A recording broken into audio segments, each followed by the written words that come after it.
수면이 한쪽이 높아서 한쪽이 낮아지는데 나중에는 수면이 딱 멈춘다. 멈췄을 때 물의 이동이 없는 건 아니다라는 꼭 기억하시고, 그러면 이제 이 원리를 가지고 이제 세포에서 물이 어떻게 이동하는가 그 실험이 나오거든.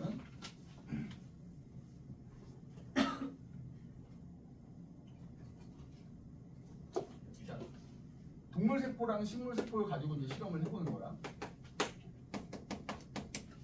동물 세포는 우리 적혈구 가지고 이렇게 실험을 한다고 생각하시면 되고요. 그다음에 이제 식물 세포는 뭐 양파의 표피 세포 같은 거를 이용해서 실험을 한다고 보면 되는데, 각각 농도가 다른 세 개의 용액을 각각 준비합니다. 이렇게.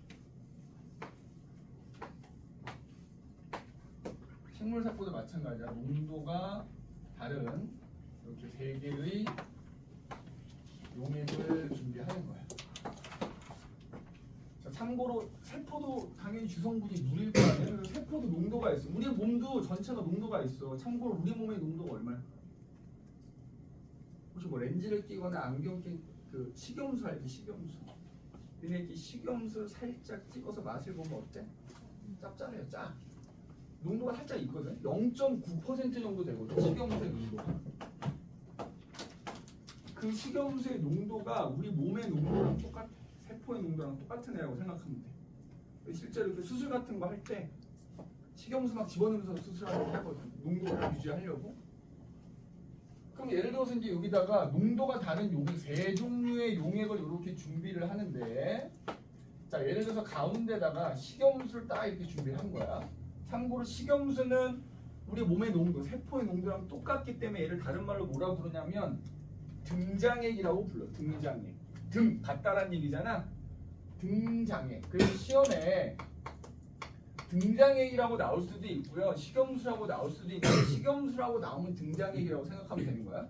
그 다음에 이쪽에다가는 증류수, 순수한 물을 준비합니다. 야, 순수한 물은 농도가 있어? 없어? 없잖아. 0%잖아. 그치?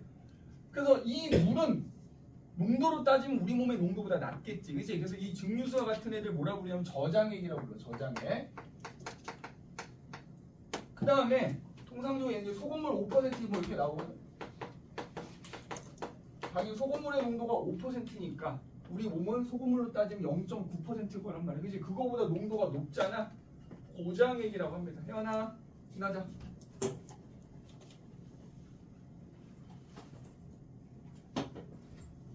고장액이라고. 고장액. 그래서 각각 저장액, 등장액, 고장액을 준비한 다음에 각각 동물세포, 식물세포에다 넣어보는 거야. 자, 우선 등장액에다가 적혈구라고 하는 동물세포 이렇게 하나 집어넣은 거야. 자, 질문. 그럼 집어넣으면 적혈구 세포막이 있을 거 아니야. 세포막을 통해서 이동하는 물 있다 없다? 있다. 나가는 물의 양과 들어가는 물의 양이 같아서 우리가 겉으로 볼 때는 없는 것처럼 보이는 거지, 무조건 물의 이동은 있는 거예요. 따라서 이때는 적혈구는 아무런 변화가 없겠지. 그치? 그럼 이제 이 적혈구를, 동일한 적혈구를 이번엔 증류수에 넣는 상황을 생각해볼게. 증류수에 넣게 되면 적혈구의 농도보다 밖에 있는 물의 농도가 더 낮아. 그치? 그러니까 물이 어떻게 이동을 하냐면 당연히 안에서 밖으로 나오는 물도 있으나 밖의 농도가 더 낮기 때문에 밖에서 안으로 들어가는 게 더 많은 거야. 그러니까 결론적으로 들어가는 거지. 그치? 그럼 결과적으로 이제 적혈구가 점점 어떻게 되겠냐? 빵빵해지겠지? 그러다가 적혈구 결국엔 터져버려요.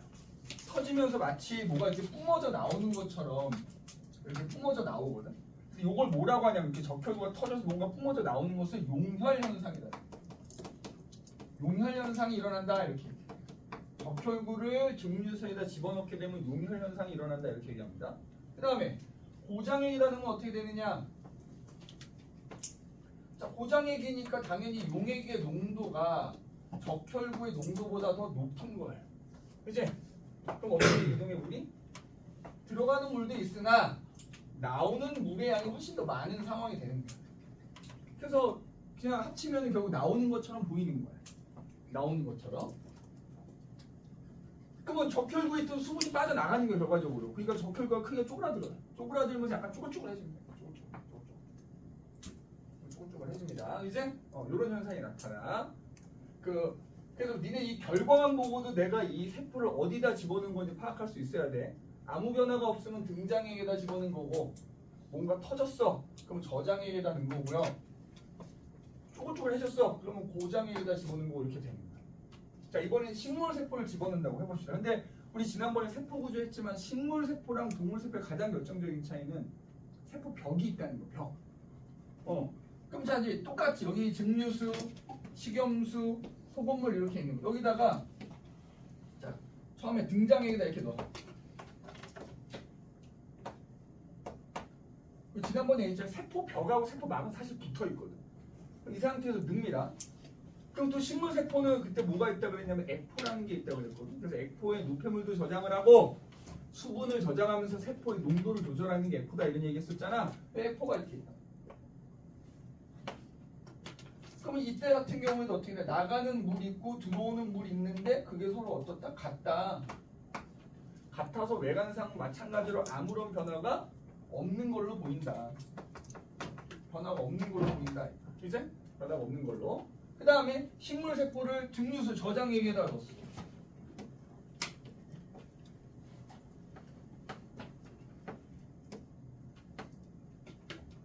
그러면 얘도 똑같은 현상이 일어날 거 아니야. 나가는 물도 있으나 바깥에가 농도가 더 낮아서 들어오는 물이 더 많겠지.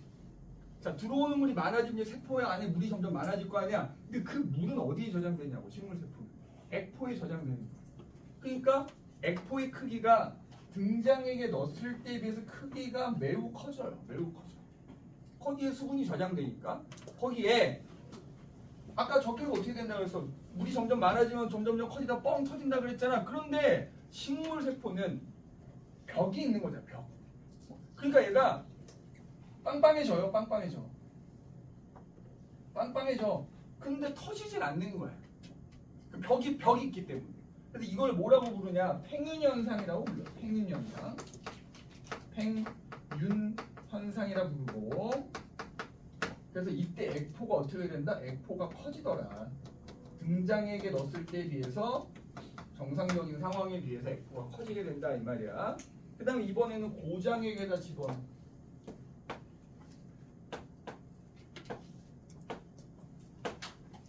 자, 고장액에 집어넣으면 어떻게 되나? 바깥쪽에 농도가 높고 세포 안에 농도가 낮은 상황이니까 들어오는 물보다 나가는 물이 훨씬 많다. 그치? 그럼 물이 세포 안에서 빠져나가는 거니까 액포에 있는 물이 빠져나간단 말이야. 그래서 액포의 크기가 매우 작아져. 등장액에 넣었을 때 비해서도 작아지는 거야. 원래 크기보다 작아지는 거야. 게다가 세포 안에 있는 물이 빠져나가기 때문에 붙어있던 세포 벽하고 세포 막이 이렇게 분리가 돼버려요. 이렇게 분리가 돼버려요. 그래서 이걸 뭐라고 부르냐면 원형질 분리 이렇게 해요.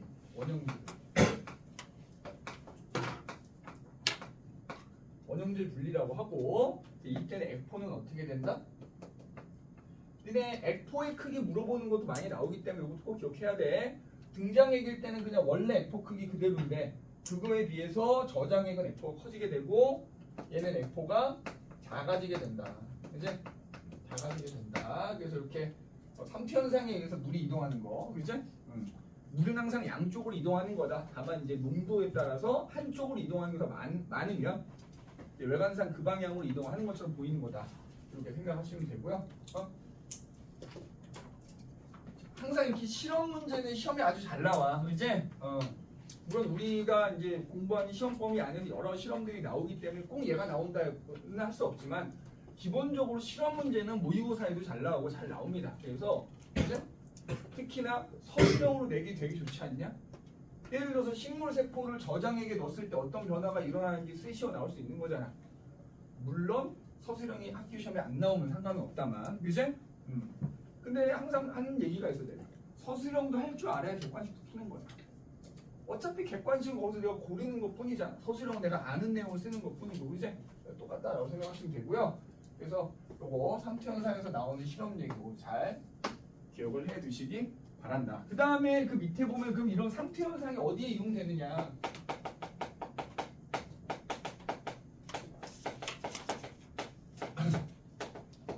그지? 뭐 한 두세 가지 선생님이 프린트에 한 세 가지 정도 써놨는데 두세 가지만 얘기하자면 첫 번째는 비료를 너무 많이 주잖아. 식물이 말라 죽어요.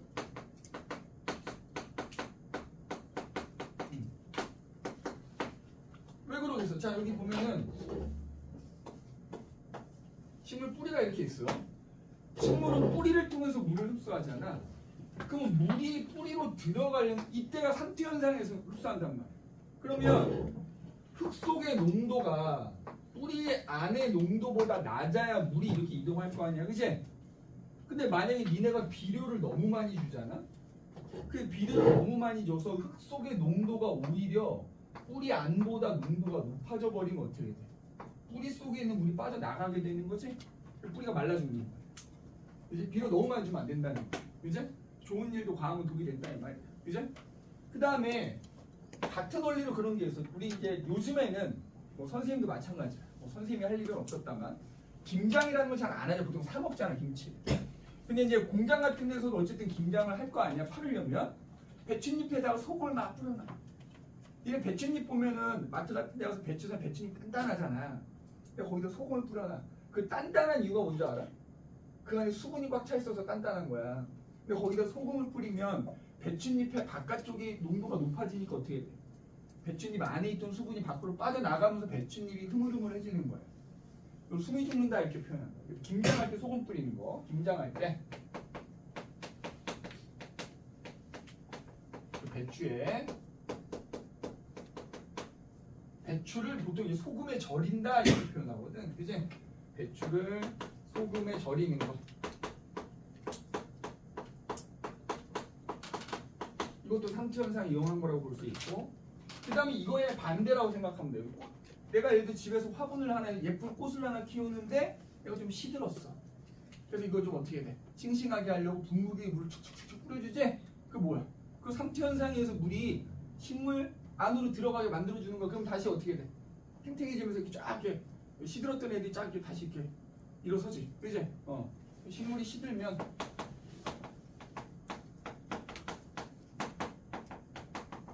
그 잎에다가 물 뿌려주는 거.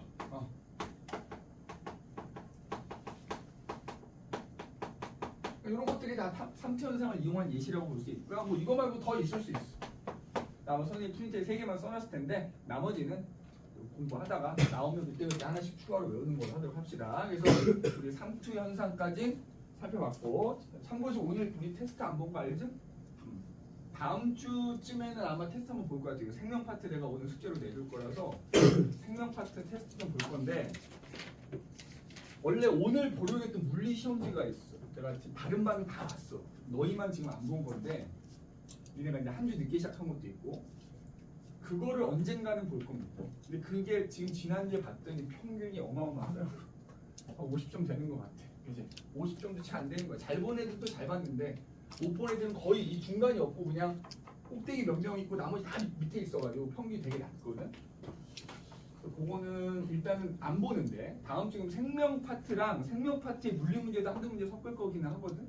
그래서 생명 파트는 그냥 본인이 열심히 암기하고 공부하는 것만큼 테스트 볼 수 있겠지. 그러니까 숙제 꼭 잘 하시고 생명 파트 좀 시험을 잘 볼 수 있도록 해주시고, 자 그래서 이제 상투 현상까지 얘기를 해봤고, 우리 자이 스토리로는 거기 보면 자이 스토리 보면 상투 현상의 예가 조금 더 많이 나와 있습니다. 그거 한번 읽어보시면 되고,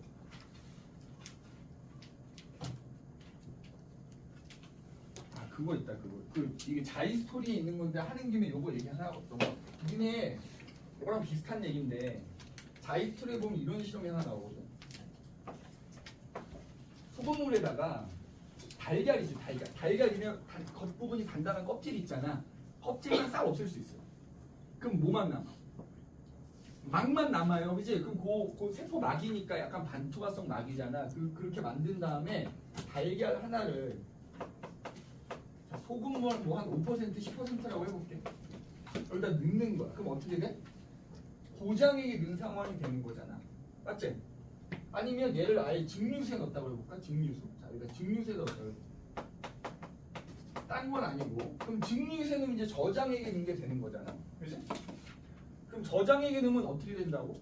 결과론적으로 물이 들어간다고 그랬잖아. 그래서 보통 이게 시험 문제 나오면 뭐가 나오냐면 질량 얘기가 나와. 질량. 저장액에 넣었을 때 물이 들어가면 이 달걀의 질량은 늘어나겠니 줄어들겠니? 늘어나겠지. 터질 정도까지는 냅두지 않고, 그지? 그래서 질량이 늘어난 거 몇 그램, 뭐 혹은 감소한 거 몇 그램 이렇게 지문으로 나오거든. 그럼 그 질량이 늘어난 것과 감소한 것을 보고 달걀을 저장액에 넣는지 고장액에 넣는지를 판단할 수 있어야 돼요. 아마 문제 풀다 보면 이제 그 실험 문제가 나올 테니까 뭐 나중에 확인을 해보시면 된다. 그래서 그게 자이스토리 198쪽에 나와 있는 얘기였고요. 그러면 이제 우리는 어디로 가느냐? 프린트 준 사람들, 그러니까 자이스토리로는 203페이지 가시면 되고요. 프린트가 있는 친구들은 뒤에 넘겨서 14페이지가 됩니다. 14페이지. 14페이지 가보시면 생명 시스템에서의 화학 반응이라는 내용이 나옵니다. 자.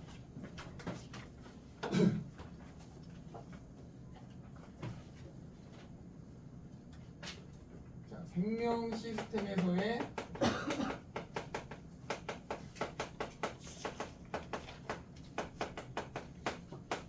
화학 반응.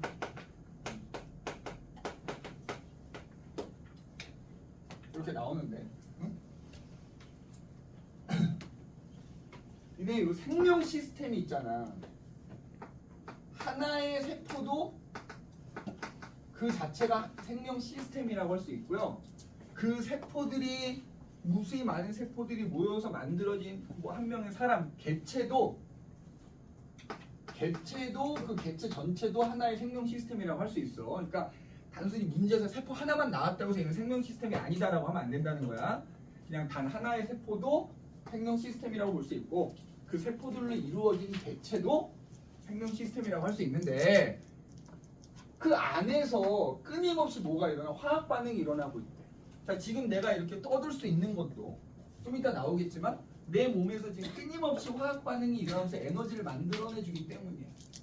그 에너지를 가지고 내가 말을 할 수 있고 이렇게 서 있을 수 있고 걸어 다닐 수 있는 거야. 그치? 그러면 그런 생명체 안에서 일어나는 화학 반응을 우리가 뭐라고 부르냐면 한 단어로 물질 대사. 이게 되게 중요한 거야. 화학 반응은 화학 반응. 어떤 화학 반응? 생명 시스템 또는 생명체 안에서 일어나는 화학 반응을 물질 대사라고 합니다. 근데 이런 물질 대사는 특징이 있어. 두 가지 써놔야 돼. 반드시 이런 일종의 화학 반응인 거잖아. 물질 대사가 일어날 때는 반드시 에너지가 출입을 한다는 거야. 에너지를 흡수하든지 혹은 에너지를 방출하든지. 선생님 아들도 그거 샀더라. 그치? 집에 택배 왔길래 봤더니 무슨 이상한 슬라임 어쩌고저쩌고 왔길래 봤더니 선생님 아들이 니네 학년 동일하잖아 했더니 내가 그런 거 되게 싫어하거든 사실. 어렸을 때 없이 그지? 근데 내가 한번 어떤 학생이 이걸 갖고 왔길래 내가 한번 이렇게 만져봤어. 뭐냐 했더니 이걸 이렇게 잡념이 많고 스트레스 많을 때 이렇게 주물럭주물럭 하면은 약간 스트레스가 없어진다는 거야. 그래서 내가 한번 해봤어 이렇게. 아들 건 해보진 않고 이렇게 해봤거든. 근데 진짜 무념무상이 되긴 하더라고. 아무 생각이 없어지긴 하더라고. 그지? 그래서 선생님 아들도 이해를 해줬어. 왜냐면 스트레스 푸는 방법은 사실 여러 가지일 테니까. 그지? 그래서 근데 선생님 생각에 한 달 안 간다에 내 손모가지 걸 수 있을 것 같아. 그지? 보통 그렇게 사놓고 한 달 간 이상을 간 적이 없었기 때문에. 자, 그래서 어쨌든 이제 에너지가 출입해야 돼요. 그 다음 이제 뒤에 가서 자세히 하겠지만 니네 우리 중학교 때 배운 화학 반응을 생각해봐. 화학 반응은 일반적으로 온도가 높을수록 잘 일어나거든. 근데 지금 우리가 배우고자 하는 화학 반응은 몸 안에서 일어나는 거야. 몸 안에서. 그럼 우리 몸속의 온도는 키키야 몇 도겠어? 한 37도 안 넘어갈 거 아니야. 35도에서 37도 사이잖아. 그러니까 화학 반응이 일어나긴 일어나도 되게 느리게 일어나겠지. 그러니까 나는 에너지를 지금도 막 써야 되는데 에너지를 천천히 느그저 세워라 만들어내면 어떻게 되겠어? 죽겠지. 에너지가 없어서 내가 이렇게 되겠지. 그지? 기운 없어서 쉬어야 되든지 뭐 해야 될 거 아니야. 그러니까 화학 반응이 빨리빨리 일어나게 해줘야 되는 거야. 그걸 도와주는, 보통 일반적으로 화학 반응이 잘 일어나게 도와주는 애들을 해준애만 촉매라고 합니다. 그래서 반드시 촉매가 필요해요. 근데 우리 몸 안에서 사용되는 촉매를 뭐라고 그러냐면 효소라고 합니다. 이거 좀 이따 나와. 그래서 효소가 관여한다라는 거. 요거 두 가지 특징이야. 물질 대사의 특징을 두 가지 골라라 혹은 써라라고 하면 두 가지. 반드시 에너지가 출입한다는 것, 반드시 효소라는 애가 필요하다는 것. 또 두 가지가 물질 대사의 특징이다 이렇게 얘기하는데 이런 물질 대사가 또 크게 두 가지로 나뉘어져요. 동화작용과 이화작용이라는 걸 이렇게 크게 나뉘어져. 자, 우리 몸을 이루고 있는 세포도 결국에는 다 뭐야? 분자야? 분자 따지면. 그지? 우리가 예전에 배웠던 단백질 분자야. DNA 분자인 겁니다. 뉴클레오타이드 분자야. 아미노산 분자야. 다 분자야. 그래서 결국 사람도 원소로 이루어져 있는 거잖아. 그럼 동화작용은 뭐냐면 분자로 따지면 되게 작은 분자를 여러 개를 합쳐서 더 큰 분자를 만드는 거야. 고분자를 만드는 거야. 우리가 지금 배우는 게 생명 파트잖니? 보통 생명 파트에서 생명체 안에서의 저분자는 보통 무기물이라고 표현해. 무기물. 그래서 무기물을 가지고 큰 분자, 단백질이나 핵산이나 이런 애들, 유기물을 만드는 걸 동화작용이라고 그래. 자, 작은 분자가 큰 분자들을 못해 합쳐야 되겠지? 그래서 너희가 공부할 때 합성이라는 말이 나오잖아. 그럼 다 동화작용인 거야. 다 동화작용인 거야. 그럼 보세요. 에너지가 출입한다고 그랬잖아. 자, 너희도 그렇고 선생님도 그렇고 심지어 분자들도 다 에너지를 가지고 있어. 다만 분자가 좀 작잖아. 니네 이거 화학 반응식으로 따지면 뭐야? 반응물질이고 생성물질인 거잖아. 그럼 반응물질에 해당되는 애들이 분자가 작은 분자니까 얘네가 에너지 가져가 얼마나 갖겠어? 조금 갖겠지, 그지? 에너지가 조금 있어요. 근데 결과적으로 이제 생성물에 해당되는 고분자는 분자가 크기 때문에 에너지가 많겠지. 그럼 에너지가 적은 애가 에너지가 많아지려면 어떻게 돼야 돼? 어디선가 에너지를 흡수를 해야 되는 거야. 흡수. 에너지를 흡수를 해야 돼. 즉 동화작용이 일어날 때는 에너지를 흡수한다고. 주변에서 에너지를 흡수한다고. 그래서 우리가 동화작용을 다른 말로는 흡열반응 이렇게 얘기하기도 해. 흡열반응. 자, 그러면 대표적인 동화작용에 뭐가 있을까? 그 예로 합성이란 말이 들어가면 다 동화작용이라고 그랬잖아. 합성 중에 되게 유명한 합성이 하나 있어. 뭘까? 광합성. 이제 광합성 생각해봐. 광합성. 자, 식물이 이산화탄소하고 물을 이용해가지고 포도당이라는 큰 분자를 만드는 거야. 내가 여러분한테 얘기했는지 모르겠는데 포도당의 분자식 정도는 그냥 약간 배경 지식처럼 알고 있어야 됩니다. 우리 공부하는 동안 계속 나오기 때문에 포도당의 분자식을 모른다는 거는 원소교 1번부터 20번까지 모르는 것과 마찬가지로 아주 엄히 다스릴 일이야. 혼날 일이야. 그지? 이거 꼭 외우셔야 돼. 광합성. 그 다음에 또 뭐가 있을까? 다 우리 배운 거야. 우리 생명체 구성물질 파트에서 단백질 배웠지. 뭐가 결합하면 단백질이 되는 거야? 아미노산. 상대적으로 크기가 작은 아미노산이 결합하면은 단백질이라고 하는 큰 분자가 만들어지는 거잖아. 그래서 우리 세포 안에서 어디서 만들어진다고 그랬어? 라이보솜. 라이보솜에서 단백질이 합성되는 것도 뭐다? 대표적인 동화작용인 거야. 또 하나만 더 적어볼게. 뭐가 있을까? 그리고 이런 식으로 따지면 우리 핵산 배웠잖아. DNA, RNA라고 하는 핵산은 뉴클레오타이드라는 단위체가 여러 개가 쭈르르르르 결합해서 만들어진 거라며. 그럼 상대적으로 작은 분자가 뉴클레오타이드인 거고 뉴클레오타이드가 졸라 많이 결합하면 졸라 큰 DNA, RNA가 되는 거잖아. DNA가 만들어지는 거, RNA가 핵산이 합성되는 것도 동화작용인 거야. 자, 그럼 이제 요거까지 외웠다. 핵산 합성 외웠어. 그런데 문제에는 DNA 복제라고 나와. 동화작용이 나는 거야. 복제가 뭐냐면 여기 DNA가 하나 있는데 얘랑 똑같은 놈 하나 더 만드는 거잖아. 생각해봐. 똑같은 거 하나 더 만들려면 뉴클레오타이드 결합시켜야 되는 거 아니야? 동화작용인 겁니다. 합성이란 말은 안 나오지만 너희가 봤을 때 뭔가를 결합시켜서 만들어야 되는 건 다 동화작용이야. 그래서 핵산 합성 또는 DNA 합성이라고도 나오지만 종종 DNA 복제 뭐 이런 말이 나올 수도 있거든. 그것도 다 동화작용이라고 생각하시면 됩니다. 물론 이거 말고도 매우 대단히 아주 많지만, 그죠?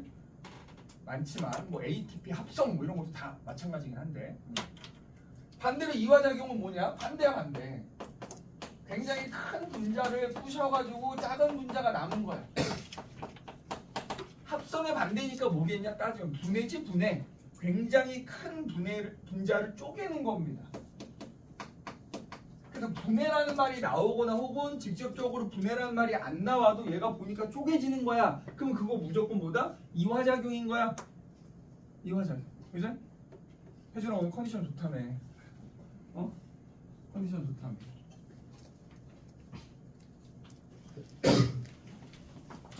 그러니까 얘는 이제 바꿔 표현하자면 유기물이 분해돼서 무기물이 남는 거지. 그러면 자 에너지적인 측면에서 또 얘기하면은 여기 가로축은 참고로 반응 경로라고 합니다. 반응 경로라고 쓰면은 반응 물질이 큰 분자니까 에너지가 많았겠지. 그리고 반응이 끝나고 나면 작은 분자가 남는 거 아니야. 에너지가 적겠지. 그럼 에너지가 줄어드는 거잖아. 에너지는 없어지지 않아. 그럼 그 줄어드는 에너지만큼이 어디론가 주변으로 나가는 겁니다. 나가는 거. 보통 이제 열 에너지지. 에너지를 방출하게 돼요. 이 경우는. 그래서 얘를 우리가 발열 반응이다 또 이렇게 돼요. 발열 반응. 발열 반응이다 이렇게 얘기합니다. 발열 반응. 이렇게 나가는 거. 그죠? 그러면 뭐가 있을까? 자, 광합성은 항상 세트로 나오는 데가 있어. 좀 이따 선생님이 쓸 건데 세포흡이라는 게 있지. 광합성은 포도당이라는 양분을 만드는 과정이라면 그 포도당이라는 양분을 뽀개면 뭐가 나온다고? 에너지가 나온다고. 그 에너지를 가지고 나의 체온을 유지하거나 내가 이렇게 열심히 떠들거나 움직이거나 이런 데 이제 사용하는 거. 그래서 세포호흡이 대표적이고요.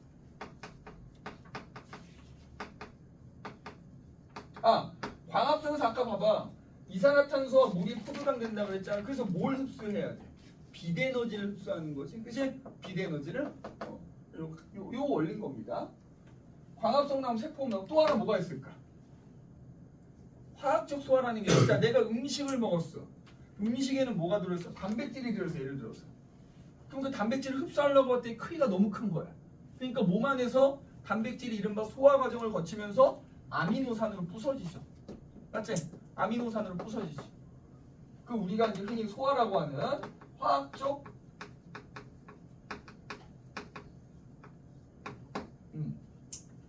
소화 이런 것들이 있어요. 그죠? 이런 것들이 대표적인 이화작용이다. 그죠? 그럼 이제 그 중에서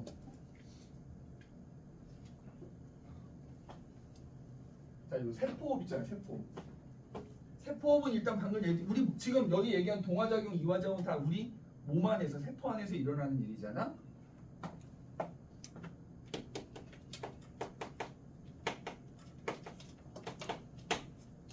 자, 세포호흡이 일어나는 것을 이거 무조건 외우셔야 됩니다. 화학 반응식으로 써볼게. 그죠? 세포호흡이라는 건 뭐냐면 포도당이라는 양분을 산소를 이용해서 분해하는 겁니다. 그러면 자 이렇게 씁니다. 세포호흡의 화학 반응식. 그냥 한글 안 쓰고 그냥 바로 식으로 쓸게. 이거 외워. 포도당이 C6H12O6인데 얘를 산소를 이용해서 분해하는 겁니다. 그랬더니만 6개의 이산화탄소와 6개의 물이 만들어지고요. 그러면서 뭐가 발생해? 에너지가 발생을 하는데 이때 에너지가 발생을 하는데 제가 다른 말에서 얘기 안 했는데 여기서 얘기합니다. 니는 어차피 2학년 생명과학에 나오는 거야. 한 60% 정도는 그 에너지가 열 에너지가 되고요. 한 40% 정도는 자, 열 에너지는 빠져나가면 끝이잖아. 열심히 세포호흡 했는데 다 빠져나가. 물론 얘를 가지고 체온을 유지하는 거야. 근데 체온 유지만 할 수 없을 거 아니야. 그러니까 한 40% 정도는 저장을 하는 거야. 뭐를 만들어? ATP라는 분자를 만들어서 저장을 한다 이렇게 표현합니다. 그래서 세포호흡을 하면 ATP라는 분자가 생기는 거예요. ATP라는 분자. 얘가 뭐 정확히 어떻게 생기는지 몰라도 되는데 세포호흡을 하면 ATP가 생긴다 정도까지는 알고 계셔야 되고 그리고 이 반응식을 꼭 기억해요. 자 그런데 포도당 있잖아. 포도당이 하얀색 가루거든. 근데 그 포도당을 이제 물에 녹인 게 포도당 수용액인 거고 뭐 병원 가면 맞는 게 뭐 링거 같은 거 주사가 되는 건데 하얀색 포도당 가루에다 불을 붙여요. 태우는 거지. 우리 보통 태우는 거 뭐라고 하지 두 글자로? 연소라고 해 연소. 그럼 만약에 내가 하얀색 포도당 가루를 연소를 시켜. 자 이거의 화학 반응식 어떻게 될까? 연소는 무조건 내가 태우는 물질이 산소와 반응하는 거야. 그럼 봐봐. 포도당을 태워. 그럼 포도당이 산소와 반응을 하는 거고요. 그럼 결과적으로 이때도 이산화탄소와 물이 발생하고 이때도 에너지가 발생을 해요.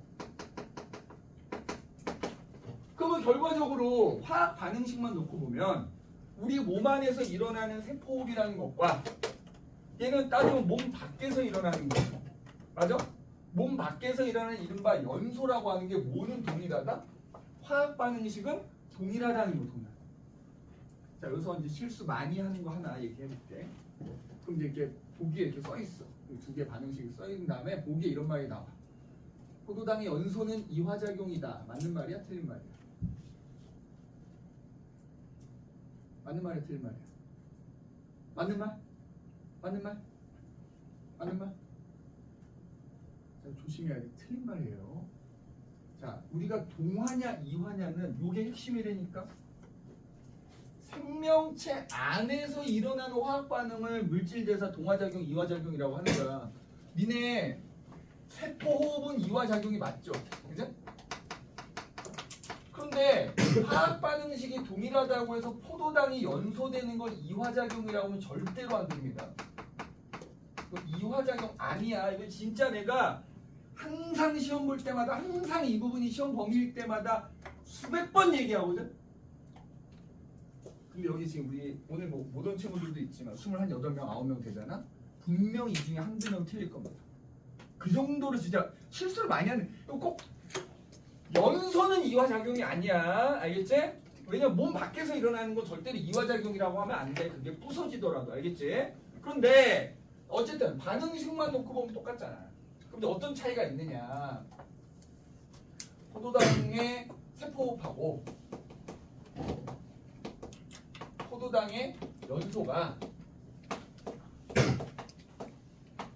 아마 표에는 공통점을 써 있을 수 있어. 자, 요거만 보고 일단 공통점을 한번 얘기해봐. 세포호흡과 연소의 공통점. 반응 물질이 동일하고요. 생성 물질이 동일합니다. 그 다음에 에너지가 발생하니까 세포호흡은 발열 반응이지. 연소도 어쨌든 에너지가 발생하니까 발열 반응인 거예요. 맞아? 뭐 이런 건 공통점이라고 할 수 있는 거야. 근데 어떤 차이가 있느냐? 첫 번째, 반응이 일어나는 온도. 자, 세포호흡은 우리 몸 안에서 일어난다 그랬지? 그러니까 그 반응이 끽해봐야 35도에서 37도 사이에 일어난다. 근데 포도당은 그냥 손바닥으로 포도당 가루를 막 비빈다고 해서 타지 않잖아. 굉장히 높은 온도가 필요해, 타려면. 일단 이렇게 반응을 하게 하려면 높은 온도가 필요해요. 한 400도 이상의 높은 온도가 필요하다. 그러니까 굳이 숫자로 안 쓴다면 세포호흡은 되게 낮은 온도에서 일어나고 포도당은 되게 높은 온도에서 일어나더라. 그래서 그 반응이 일어나는 속도, 반응 속도 어때? 온도가 낮으니까 얘는 당연히 느리겠지. 그지? 얘는 온도가 높은 상태에서 일어나니까 빠르겠지. 근데 그 느린 걸 보완해야 되잖아. 그러니까 그걸 도와주는 이른바 촉매 여부 필요하다 이 말이야. 촉매가 필요하다. 좀 이따 나오겠지만 우리 몸 안에서 물질 대사가 일어날 때 촉매 역할을 해주는 걸 바로 뭐라고 하냐? 효소라고 하는 거야. 그래서 효소가 필요하다. 반면에 얘는 온도가 높은 온도에서 일어나서 빠르잖아. 굳이 도와주는 놈은 고맙지만 사양할게. 촉매가 필요 없더라. 그 다음에 둘 다 에너지를 발생하잖아. 근데 니네 연소할 때 보면 종이 같은 거 태울 때 보면 알겠지만 어때? 겁나 뜨겁고 빛이 나잖아. 그지? 딱 그 차이가 있어. 둘 다 에너지를 방출하는데 그 에너지를 방출하는 형태가 다르다는 거. 이거 그림으로 보통 나오거든. 우리 자이스토리에도 그림으로 나오고 아마 우리 프린트에도 그림이 있을 때 그림을 좀 설명해 볼게. 자,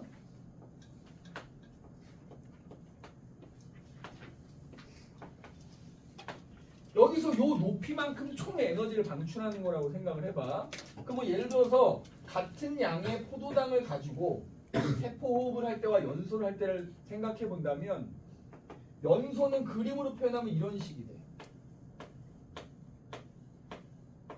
그러니까 한 번에 작은 놈 8개를 다 부신 거야.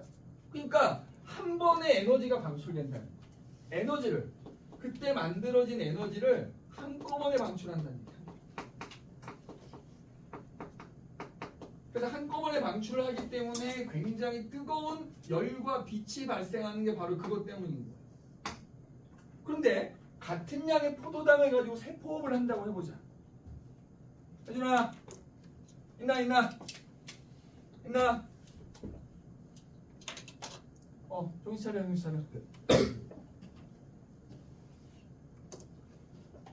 한 10분만 버텨. 10분만. 그지? 10분만 버팁시다. 어이구, 눈이 다 무너져 가네. 자, 같은 양의 포도당을 가지고 세포호흡을 한다고 해봐. 만들어지는 총 에너지는 똑같거든. 양이 똑같은 포도당이었으니까. 근데 생각해보면 만약에 연소처럼 내 몸에 있는 세포들이 그걸 한꺼번에 에너지를 방출한다고 해봐. 내 몸을 이룬 세포가 몇 개야? 몇 조개가 된단 말이야. 걔네들이 한꺼번에 에너지를 방출한다고 하면 내 몸은 현재 어때야 돼? 실시간으로 불타고 있어야죠. 파이어맨인 거잖아. 근데 우리 그러지 않잖아. 그럼 아까도 얘기했듯이 왜? 저장을 해놔요. 일부는 저장을 했다가 내가 필요할 때 조금씩. 그러니까 지금 여기서 계단으로 그려는 게 그걸 의미하는 거야. 세포호흡이 일어날 때는 에너지를 조금씩 여러 번에 걸쳐서 방출하게 된다는 거야. 그래서 똑같이 8개가 이렇게 분해가 되더라도 에너지를 여러 번에 걸쳐서, 그러니까 예를 들어서 에너지가 100이 발생하면 얘는 한꺼번에 100을 다 내보내는 거고, 세포호흡은 100만큼의 에너지를 10 뭐 이런 식으로 여러 번에 걸쳐서 내보낸다는 거죠. 여러 번에 걸쳐서 내보내더라. 에너지를 여러 번에 걸쳐서 조금씩 방출을 한다.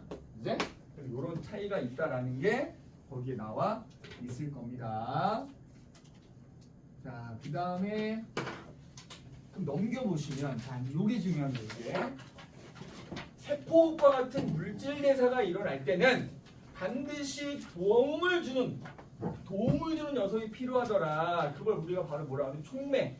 그래서 효소와 같은 애들은 효소라고 하는데 생명체 안에서 작용하는 일종의 촉매다. 그래가지고 우리가 효소를 다른 말로 뭐라고 부르냐면 생체 촉매 이렇게도 불러요. 생체 촉매.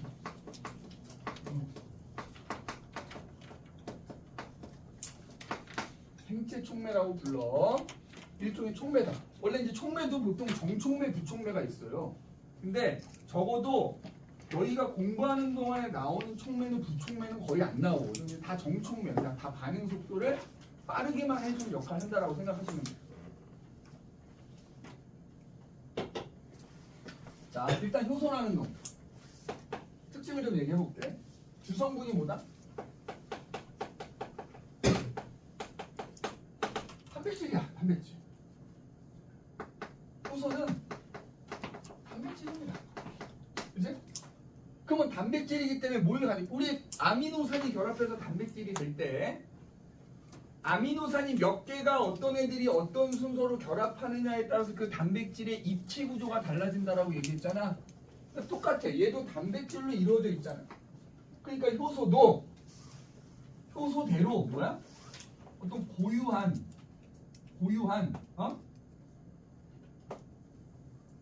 이렇게 입체 구조를 가져요. 효소의 주성분이 단백질이라는 것은 고유한 입체 구조를 갖는다는 거야. 맞지? 입체 구조를 갖는다는 거야. 이렇게 고유한 입체 구조를 가져. 자, 근데 이제 봐봐. 주성분이 단백질이잖아. 근데 단백질의 이른바 입체 구조 때문에 효소가 고유한 입체 구조를 갖는 건데, 단백질의 입체 구조는 뭐에 약하지? 열에 약해, 열에. 계란 후라이 생각하면 돼요. 프라이팬에다가 날계란을 톡 까서 떨어뜨리면 가운데 노른자가 있고 주변에 투명한 흰자가 있는 거잖아.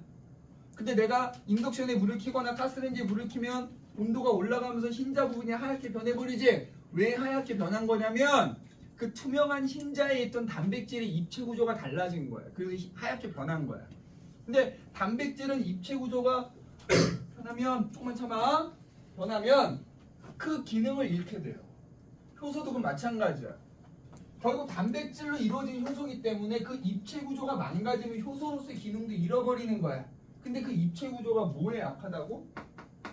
열과 pH에 되게 약해요. 40도가 넘어가면 단백질의 입체 구조가 망가지는 거고요. pH도 산성이냐, 중성이냐, 염기성이냐에 따라서 영향을 받아요. 그죠?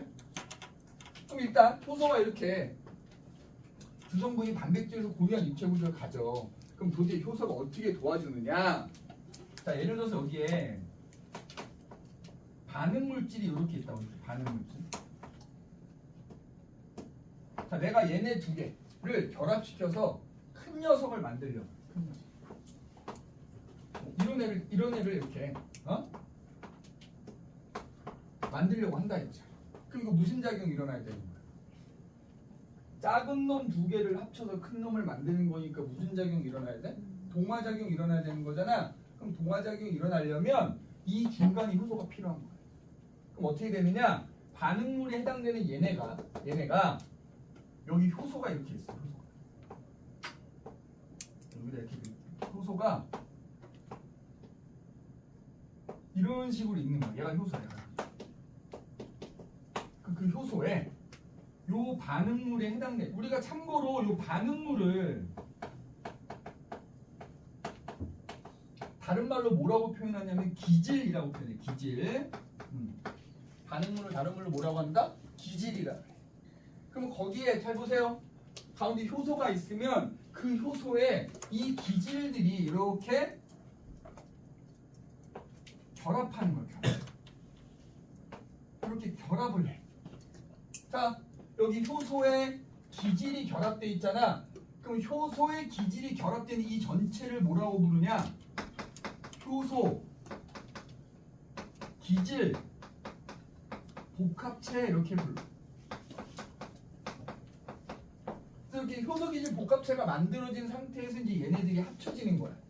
합쳐지면 나중에 합쳐진 애는 떨어져 나가고 이런 식으로 뭐야?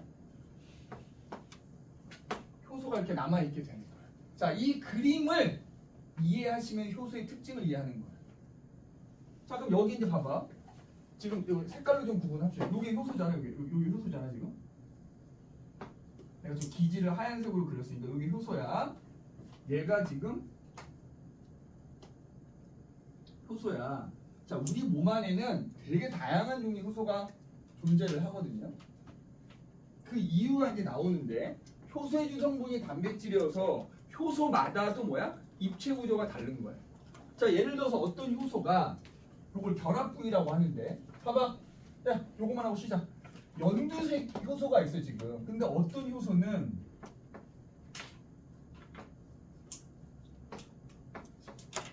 자, 이런 효소가 있는 거야. 예를 들어서. 또 봐봐. 자, 얘가 지금 반응물이 기질인 거잖아. 얘가 합쳐지려면 이렇게 효소랑 결합을 해야 되는데, 얘네들은 요거랑 결합할 수 있을까? 쉽게 말해 얘네가 퍼즐 맞추기를 하는데 짝 이 귀탱이가 안 맞는 걸 맞출 수는 없잖아. 억지로. 그치? 그러니까 여기 효소가 있고 여기 효소가 있는데 얘랑 결합할 수 있는 효소는 얘인 거지. 그럼 이 효소는 또 얘랑 결합할 수 있는 뭔가 다른 반응물이 있는 거예요. 즉 여기서 알 수 있는 건 한 종류의 효소는 얘랑 결합할 수 있는 기질이 정해져 있는 거예요.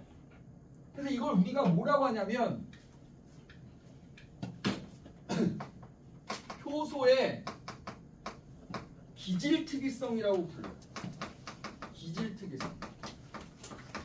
자, 잘 봐. 한 종류의 효소는 한 종류의 기질과만 결합할 수 있다는 거예요. 얘는 얘랑만 결합할 수 있어. 그리고 예를 들어서 얘는 이런 애랑만 결합할 수 있다고. 여기 딱 좀 더 너무 두껍게 그렸다, 그죠? 이런 애랑만 결합할 수 있다. 다른 그러니까 얘는 얘랑 결합 못하고 얘랑 결합하는 거고요. 얘는 얘랑 결합 못하고 얘랑 결합하는 거지. 자, 기질 특이성이라 그래서 한 종류의 효소는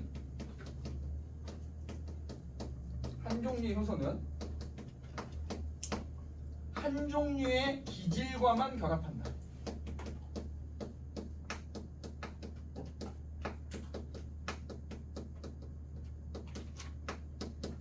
이걸 기질 특이성이라. 꼭 기억해야 돼. 기질 특이성이라는 단어 꼭 기억해야 됩니다. 그래서 이 기질 특이성 때문에 우리 몸 안에서는 어때? 굉장히 다양한 효소가 만들어지게 돼요. 왜? 야, 단백질 분해하려면 걔랑 결합하는 효소 필요하고, 지방 분해하려면 걔랑 결합하는 효소 필요하고, 또 뭐 분해하려면 걔랑 결합하는 효소, 걔네들마다 효소가 다 필요하니까 이것 때문에 굉장히 뭐다? 다양한 종류의 효소가 만들어진다는 거예요. 다양한 종류의 효소가 우리 몸 안에서 만들어지게 된다. 두 번째는 또 이 그림에 나와 있어. 봐. 이제 이 녀석이 동화작용이 일어나기 도와줬어. 동화작용이 끝난 애가 생성물이 돼서 떨어져 나갔어. 떨어져 나갔을 때도 이 효소는 어때? 그대로 남아있는 거야. 이 효소의 요 입체 구조는 온도가 너무 높거나 그러지 않는 이상 그대로 변하지 않고 남아있을 거 아니야. 그럼 여기에 또 다른 얘네가 오면 또 얘랑 결합할 수 있거든. 즉 무슨 얘기냐면 효소는 열이나 pH 영향을 받아서 입체 구조가 뽀개지지 않는 이상 재사용이 가능하다는 거야. 효소는 두 번째, 효소는 뭐가 가능하다? 재사용이 가능하다. 그러니까 반응이 끝난 후에도 그대로 남아있는 거예요. 반응이 끝난 후에도 그대로 남아있기 때문에 우리 몸 안에서 효소가 다양한 효소가 만들어진다고 그랬잖아. 근데 걔네를 많이 만들 필요가 없는 거야. 내 몸 안에 있는 효소는 내가 뭐 억지로 끄집어낼 수도 없는 거야. 그대로 남아있다고요. 계속 재사용하는 겁니다. 그래서 재사용이 가능하기 때문에 우리 몸에서 효소가 만들어질 때 효소는 소량으로 만들어진다 이 말이야. 많이 안 만들어진다. 굉장히 적은 양만 만들어진다 이 말이야. 그래서 이게 효소의 특징입니다. 그런 특징.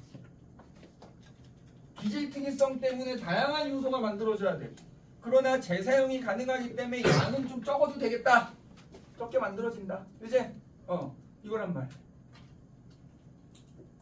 효소의 특징 요 밑에 나와 있는 거, 그지? 그러면 그래. 하여튼 요건 지금 8시니까 8시 20분에 시작하도록 합시다. 쉬었다 합시다.